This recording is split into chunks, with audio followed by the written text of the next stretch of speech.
السلام عليكم الاحباب ديالي، اهلا وسهلا بكم في القناه ديالكم ديالي سكيمه. كيف ما عودتكم دائما كنجيب لكم افكار جدادين وحويجات جدادين وتيكونوا زوينين وكاينين في كل البيت. فاليوم غادي نحضروا مع بعض الكلاص ديال شكلاط البنان، شي حاجه زوينه بزاف وراقي والجديد ديال المحلات الكبرى. هكا تيكون ديال المحلات بالمذاق ديالو، لكن بالمكونات اللي غنديروا حنايا غيكونوا شويه اقتصاديين.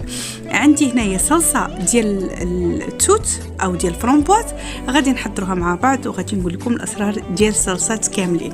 كيف كتشوفوا كتجي معلكه بجوج طرق. الطريقه الاولى غادي يكون فيها الفرامبواز كيف ما هو، الطريقه الثانيه غادي نهضروا عليها ان شاء الله في الفيديو.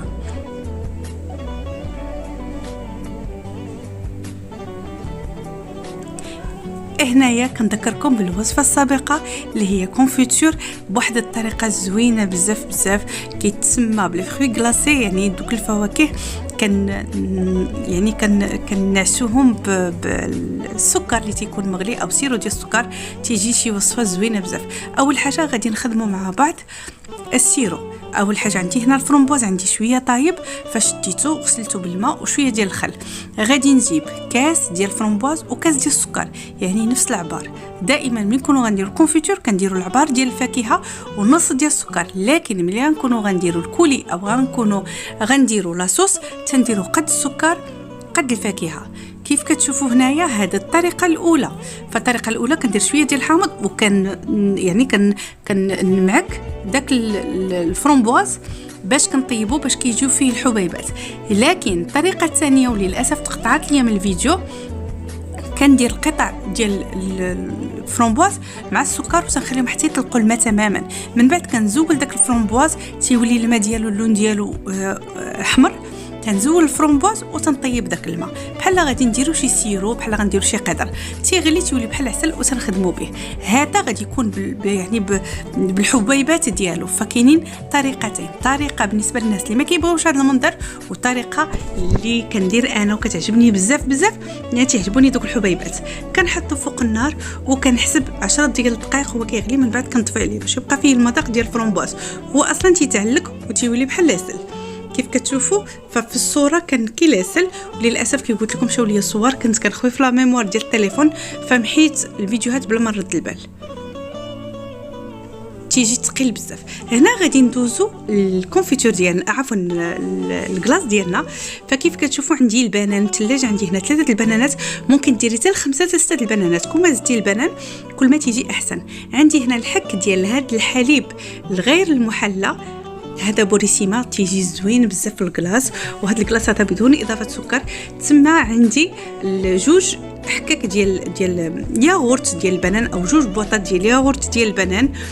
ممكن البنات تحيدي ياغورت ديال البنان وديري ياغورت طبيعي بالنسبه للناس اللي كدير ريجيمات وكتبغي تمتع بالمذاق ديال الفاكهه بدون ما تضيف له سكر. فكيف كتعرفوا الدانون ديال البنان فيه سكر، فاحنا غنكتفيو بهاد الحلاوه هذه ديال البنان ودانون ديال او عفوا ياغورت ديال البنان او ديال الموز. كنضيف هنايا كيف كتشوفوا الياغورت مع الحليب، وغادي نبقى كنضيف كيف ما وريتكم في الفيديو السابق ديال الخوخ. ونتمنى انكم تدخلوا وتشوفوا طريقه الخوخ، لان كل مره كنحط لكم فكره مختلفه، طريقه مختلفه ومقادير مختلفين. اللي عندك في الدار ممكن في هادو تخدمي به. بالمناسبه اللي ما عندهاش الحليب المحلى الغير المحلى ممكن تدير غير نيدو، ديري غير نيدو مع شويه ديال الماء، يعني تتخفف فيه شويه وتديريه. تقريبا اللي غديري كاس ديال نيدو غديري نص كاس ديال الماء. نتمنى انني نكون عطيتكم واحد الوصفه اللي غادي تعجبكم بزاف وغادي ترضيكم. كيف كتشوفوا كنبقى كنطحن بشويه حتى كيطحن لي كلشي وتيولي بحال لاموس.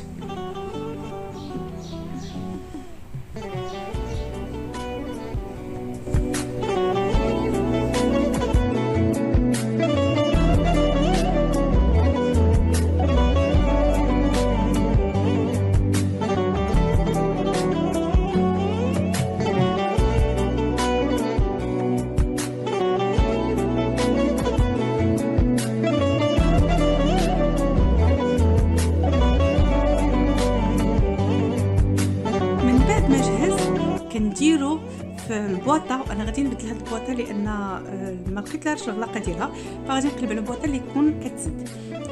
كنحط شويه ديال الكلاص وتندير خطوط ديال الشوكولا وتنعاود تنحط الكميه الاخرى ديال الشوكولا وتنعاود نحط الكميه الاخرى ديال لاكلاص. المهم هكا طبقه بطبقه، فداك الشوكولا راه ديك الساعه تيتجمد. وملي كتضربيه نتوما شوفوا غادي نضربوا اما بملعقه اما بموسي اما بلي بغيتي، كتضربيه فكيولوا فيه قطع ديال الشوكولاته لداخل. واحد الفكره زوينه بزاف وجديده، نتمنى انها تعجبكم. نار رضاكم كيف كتشوفوا انا كندير غير هذه وكنضربوا هكا باش كيولوا ليه قطع ديال الشوكولا. اللي غادي يبغيو ياكلوا غادي يلقاو قطع ديال الشوكولا. هنا قلبته في البوطه الاخرى وعاود درت طبقه اخرى من الشوكولاته فوق باش يبقى داك المنظر زويون ليا الفوق ولا القطع ديال الشوكولا كاينين لداخل. ممكن ديريه حتى حبيبات شوكولا، يعني اللي كيعجبو حبيبات شوكولا يدير حبيبات شوكولا. هذه كتعطي واحد المذاق زوين وتعطي واحد الشكل راقي لداخل. كيف كتشوفوا كيبقاو طوالين هكا بحال لي باطوني ديال الشوكولاته الرقاقين. بعد ما دخلتو الثلاجه لمده 3 ساعات هذا الشكل ديالو تيجيو فيه كيف كتشوفوا قطع ديال الشوكولا وتيجي المنظر ديالو زوين بزاف بزاف. بالنسبه لي هذا كانوا وليدات بلا من يعني بلا تزيين بلا حتى شي حاجه بغاو ياكلوا بوحدو.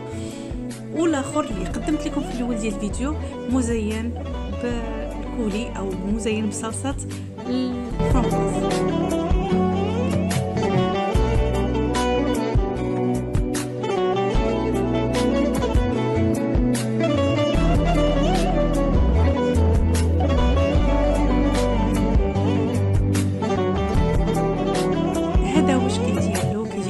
كيف كتشوفوا القطعه ديال الشوكولا كتعطي واحد المنظر زوين بزاف بزاف بحال المنظر ديال النوكا.